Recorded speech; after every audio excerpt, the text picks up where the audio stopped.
आधी रात को कंस के कारागार में प्रकट हुए, जेल में भगवान प्रकट हुए।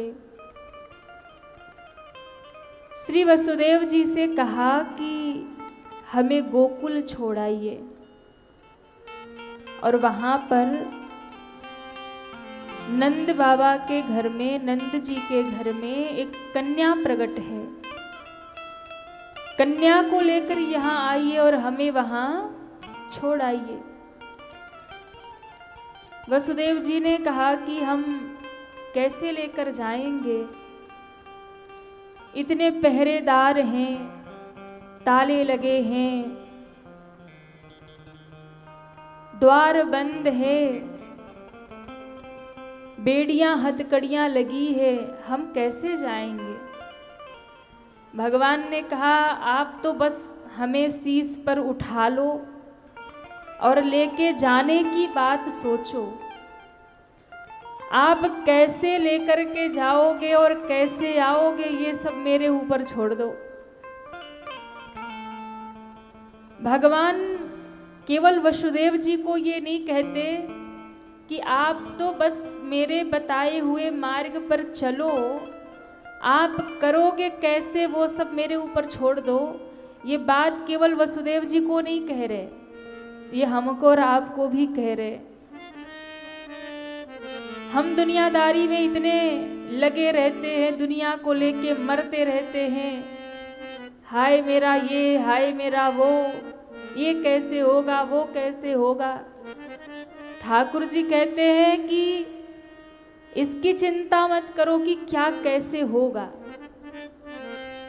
फिर आप तो बस बताए हुए हमारे मार्ग पर चलो, यानी भगवान ने जो मार्ग बताया है उस मार्ग पर चलो। और आप यदि भगवान के मार्ग पर चलना शुरू कर देंगे तो आपको कुछ करना नहीं पड़ेगा, आपके सारे काम स्वतः भगवान स्वयं कर डालेंगे। वसुदेव जी बहुत चिंता में थे। भगवान ने कहा चिंता मत करिए, बस ले जाने की तैयारी करिए।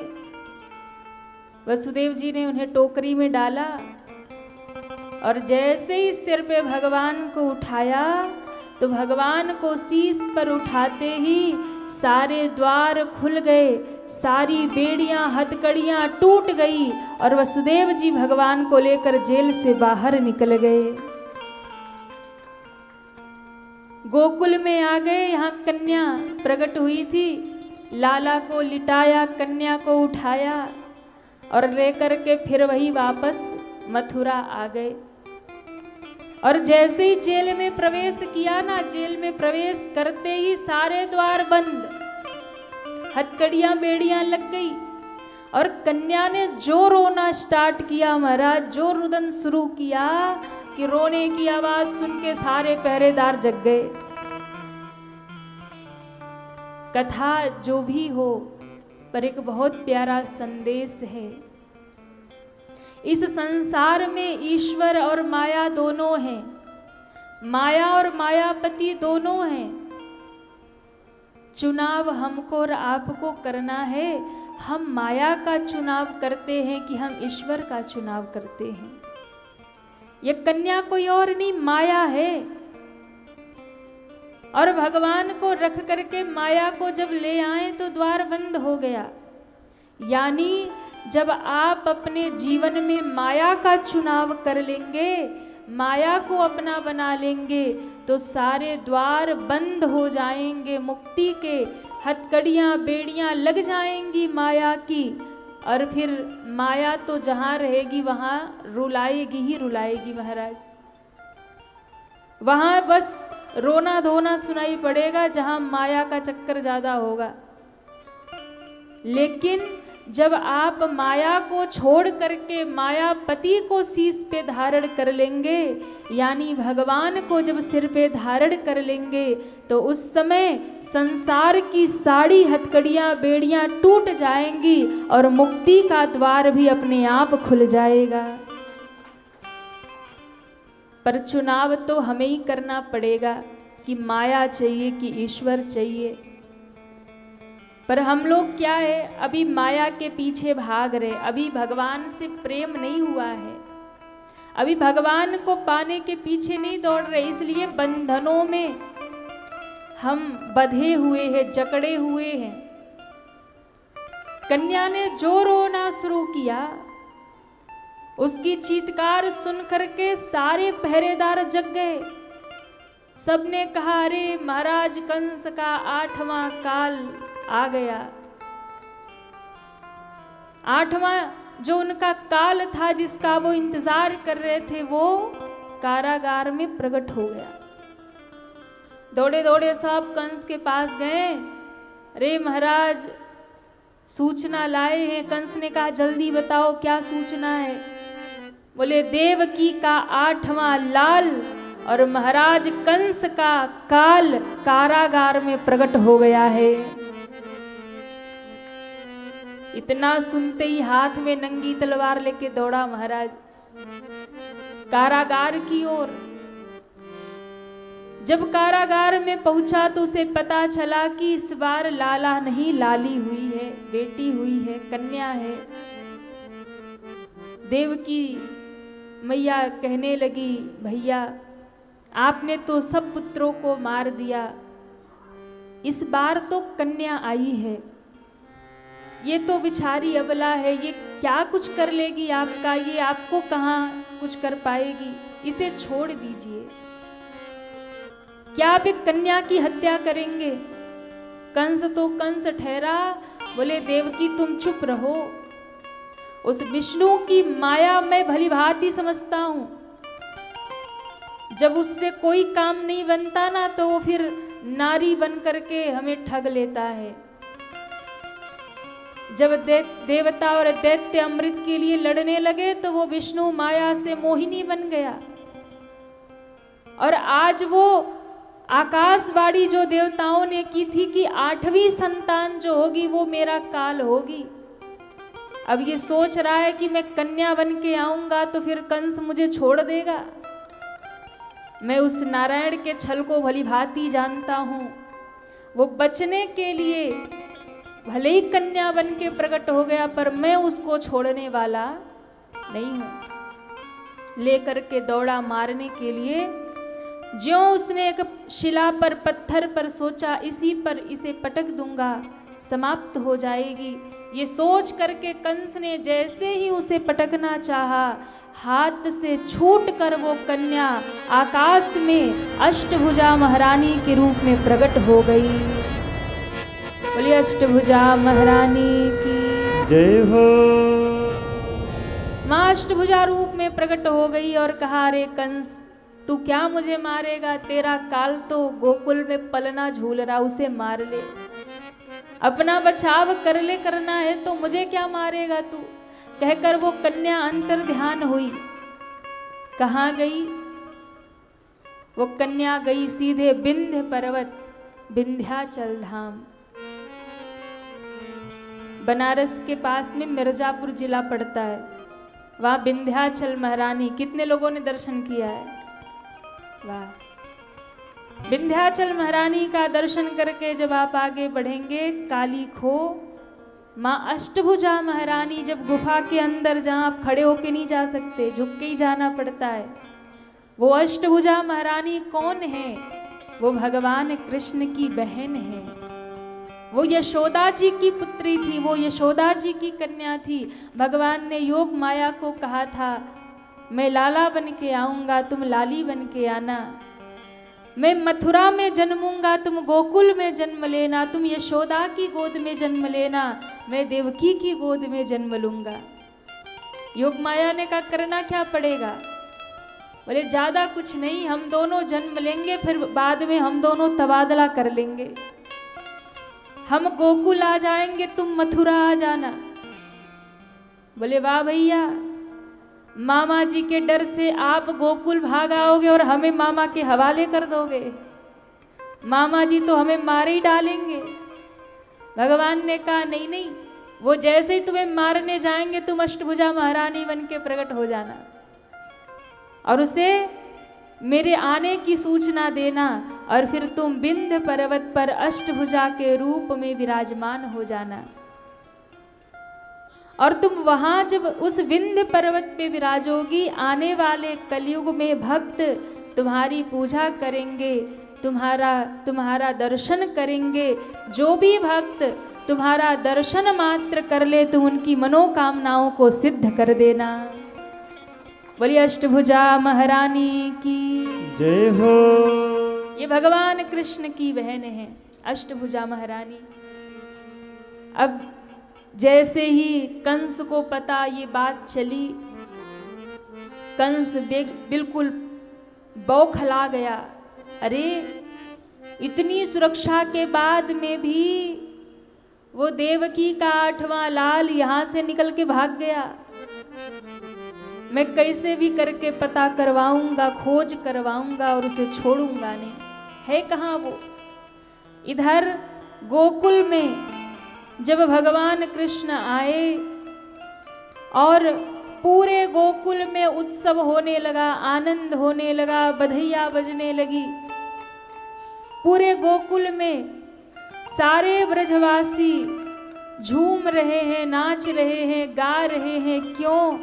कहा भैया आज नंद बाबा के घर बुढ़ापे में लाला भयो है। आज जिसके लिए हम सब तरस रहे थे वो चमत्कार हो गया, नंद बाबा के घर में लाल हो गया। तो सारे ब्रजवासी, सारे वृंदावनवासी झूम रहे हैं। बाजे बाजे री बधाई मैया तोरे अंगना हो। बाजे बाजे री बधाई मैया तोरे अंगना। बाजे बाजे री बधाई मैया तोरे अंगना। बाजे बाजे री बधाई मैया तोरे अंगना।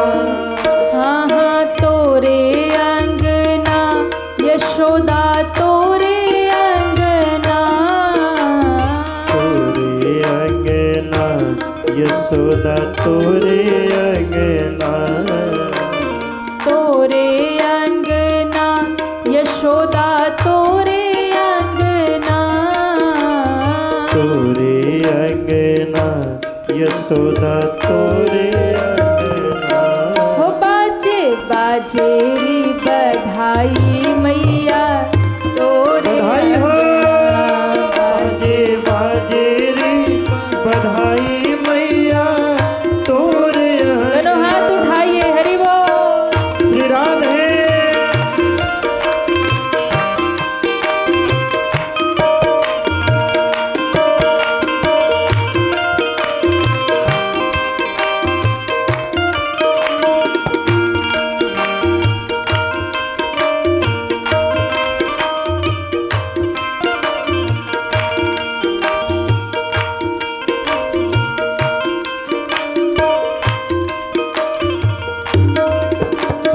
तोरे अंगना यशोदा तोरे अंगना।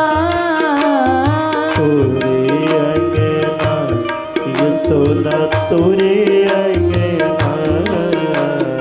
तोरे अंगना नंद रानी तोरे अंगना।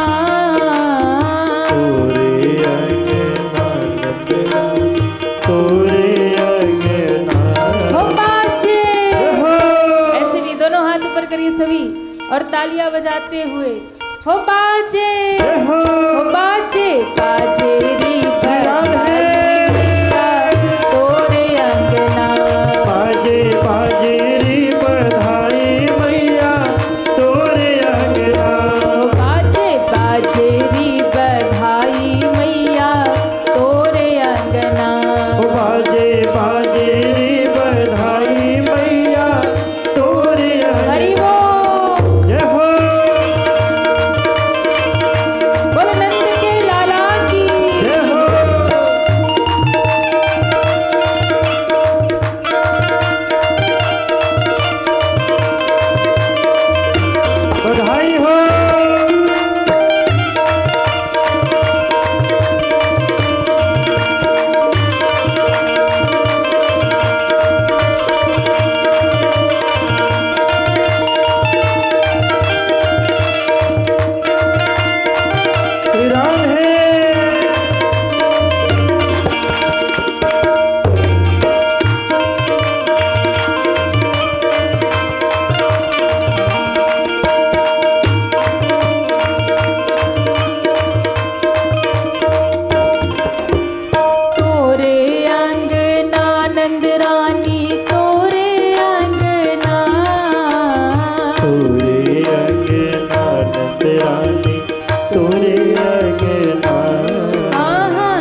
मैया तोरे अंगना बाजे बाजे री बधाई मैया तोरे अंगना। बधाई हो बाजे रे बधाई मैया तोरे अंगना बाजे बाजे री बधाई मैया तोरे अंगना।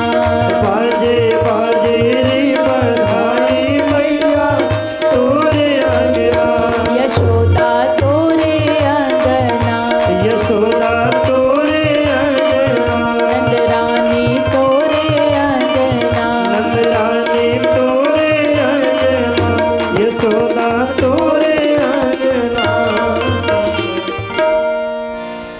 गोकुल में बधाई बज रही तोरे अंगना यशोदा। कौन कौन यशोदा मैया को बधाई देंगे? तनिक जोर से बधाई दीजिए। तोरे अंगना माताएं भले ही व्रत है पर आवाज इनकी बढ़िया आ रही है। हाँ? ये लोग तो भोजन करके आए ना, फिर भी आवाज नहीं आ रही। जरा भाव से कहिए तोरे अंगना यशोदा तोरे अंगना नंद रानी हो बाजे बाजे री हो बाजे बाजे री बधाई मैया तोरे अंगना हो बाजे बाजे री बधाई। जैसे आप लोग गा रहे ना, ऐसे गोपियां भी गा रही थी।